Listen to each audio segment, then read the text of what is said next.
Perjanjian Lama, namanya juga sejarah ya. Di situ ada juga peperangan, kemudian di situ juga ada setan berbicara, orang jahat berbicara, orang jahat melakukan hal-hal yang buruk.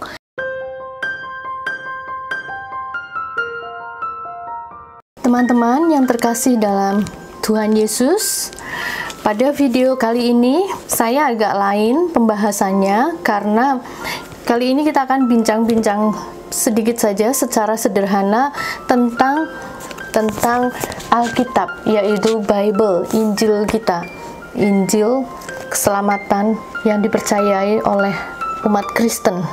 Mengapa saya ingin membahas ini secara sederhana? Karena apa? Selama ini banyak sekali orang-orang salah memahami tentang isi dari Alkitab ini. Terutama saudara-saudara kita, khususnya saudara Muslim kita, mereka salah memahami, mereka salah mengartikan Injilnya orang Kristen. Kenapa saya menyebut mereka? Ya karena mereka yang suka sekali membahas, suka sekali mengungkit-ungkit atau mengais-ngais cerita yang ada di dalam Alkitab kita. Padahal mereka tidak mengerti bahwa Alkitab, Bible, kitab suci ini tidak sama seperti Al-Quran mereka, sama sekali tidak sama. Jadi mereka harus tahu, dan khususnya saya akan memberikan garis besar secara sederhana sekali. Karena apa? Saya itu bukan teolog dan saya juga bukan sarjana dari STTT atau sarjana teologi atau apa, bukan. Saya hanya seorang Kristen yang awam, saya hanya pengikut Tuhan Yesus, dan saya hanya percaya karena saya membaca dan saya belajar dan saya mendengar firman Tuhan, dan Tuhan sendiri yang membantu saya untuk memahaminya. Jadi saya berbicara bukan berdasarkan karena saya ahli atau apa. Jadi mohon dimaklumi, sebelumnya saya kasih pembukaan itu, mohon dipahami, saya bukan siapa-siapa, saya hanya seorang anak Tuhan yang berusaha untuk membaca, mengabarkan, dan membagi firman Tuhan. Karena saya percaya siapapun anak Tuhan yang percaya kepadanya akan dibimbing oleh Roh Kudus itu sendiri. Kita akan langsung membahas Bible, Alkitab, kitab suci kita dibagi menjadi dua, yaitu Perjanjian Lama dan Perjanjian Baru. Ya, Perjanjian Lama adalah buku sejarah mengenai Tuhan dan buku mengenai Tuhan itu sendiri, Allah itu sendiri. Jadi sejarah mengenai Tuhan dan buku Tuhan itu sendiri, dan sejarah umat Israel bersama dengan Tuhan.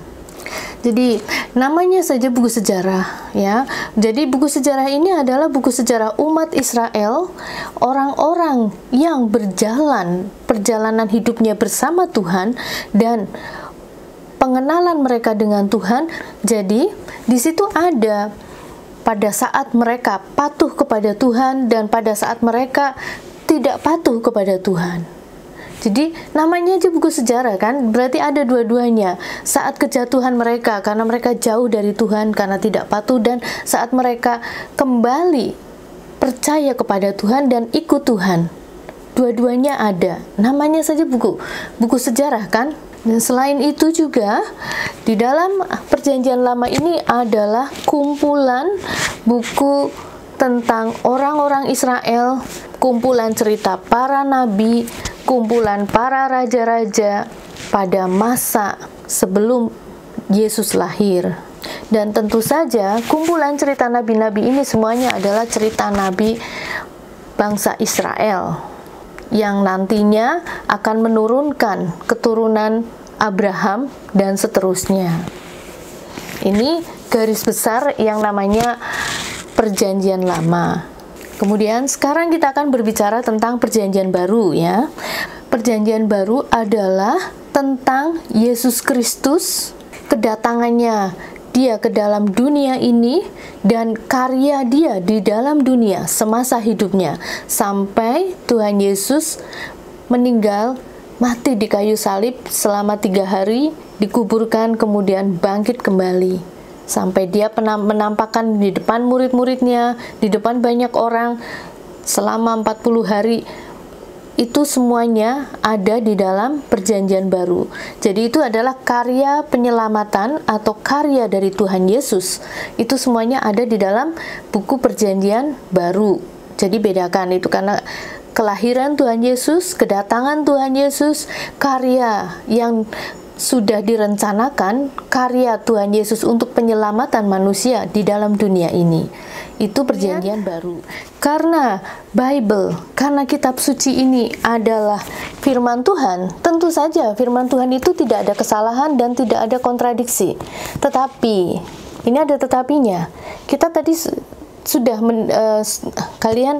Anda semua sudah mendengar ya, tadi saya sudah jelaskan bahwa karena ini adalah kumpulan sejarah, cerita, dan pengalaman manusia atau bangsa Israel pada waktu patuh kepada Tuhan dan pada waktu dia tidak patuh kepada Tuhan dan kembali kepada Tuhan dan kejatuhan lagi, kemudian kembali lagi kepada Tuhan.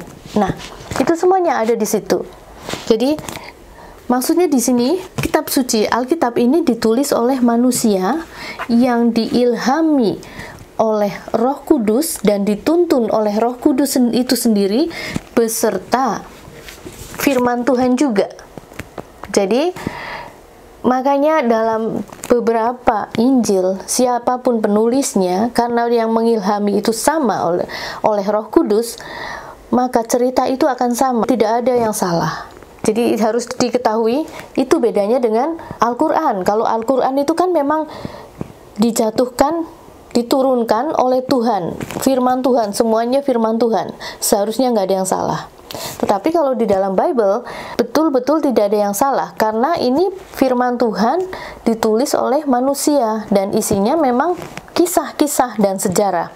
Jadi, jika kita membaca Bible, di situ ada juga, namanya juga sejarah ya, di situ ada juga setan berbicara, di situ juga ada orang jahat berbicara, di situ juga ada orang jahat melakukan hal-hal yang buruk, ya misalnya ada pada kisah di perjanjian lama itu banyak sekali peperangan, kemudian ada yang menikahi anaknya. Kemudian ada Salomo mempunyai istri sampai ribuan, bahkan ratusan ribuan. Jadi itu semua mulai dari ada orang jahat berbicara, orang jahat melakukan hal-hal yang buruk, dan itu bisa saja dilakukan baik oleh raja-raja, mungkin hakim-hakim, mungkin orang biasa, mungkin nabi-nabi, ya siapa saja, karena itu namanya juga cerita dan sejarah ya. Tidak semuanya firman Tuhan, tetapi kalau firman Tuhan akan jelas dikatakan ini firman Tuhan. Bedanya di situ. Bedanya itu dengan Al-Quran. Alkitab adalah buku sejarah juga ya. Apa yang dikatakan dan apa yang dilakukan oleh orang-orang. Jadi tidak bisa disamakan dengan Al-Quran. Kalau Al-Quran kan betul-betul firman Tuhan semua. Kalau ini namanya juga buku sejarah, kan apa saja yang dilakukan orang-orang ya pasti ada. Kalau Al-Quran, menurut Muslim itu sendiri, setiap kata di dalam Quran itu hanya difirmankan oleh Allah, gitu kan? Tidak ada yang lain. Bahkan katanya perkataan malaikat pun tidak ada.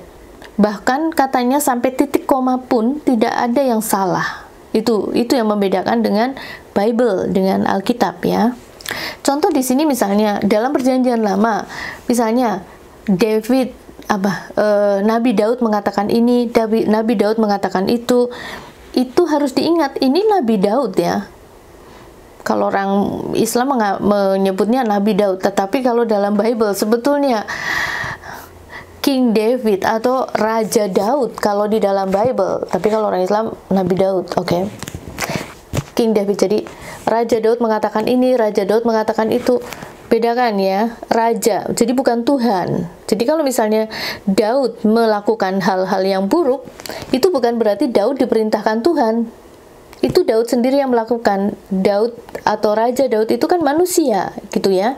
Misalnya contoh lain, bisa juga Salomo, ya, atau apalah Belum tentu raja, oke? Belum tentu raja, belum tentu nabi atau profet atau utusan, belum tentu. Misalnya, orang ini mengatakan ini, orang itu mengatakan itu, orang ini melakukan ini dan melakukan itu. Semuanya ada. Semuanya ada. Tapi bukan berarti itu firman Tuhan. Sekali lagi, kalau firman Tuhan akan Tuhan yang mengatakan, Tuhan yang berkata. Bahkan ada juga setan pun berkata di dalam perjanjian baru. Kalau kalian ingat yang pada waktu Tuhan Yesus dicobai, bahwa terjunlah kau ke bawah sana pada waktu dia berpuasa 40 hari, kan itu ada juga setan berkata gitu.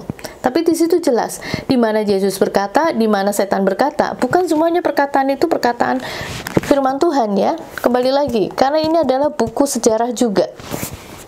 Nah, lalu pertanyaannya, mungkin kalian bertanya, lalu kenapa kalau itu ada kata-kata orang, ada kata-kata setan, ada kata-kata nabi, mengapa itu disebut firman Tuhan? Mungkin kalian bertanya ya, karena ada pertanyaan seperti itu. Jawabannya adalah karena Alkitab itu berbicara tentang firman Tuhan. Itu aja jawabannya. Karena Alkitab berbicara tentang firman Tuhan.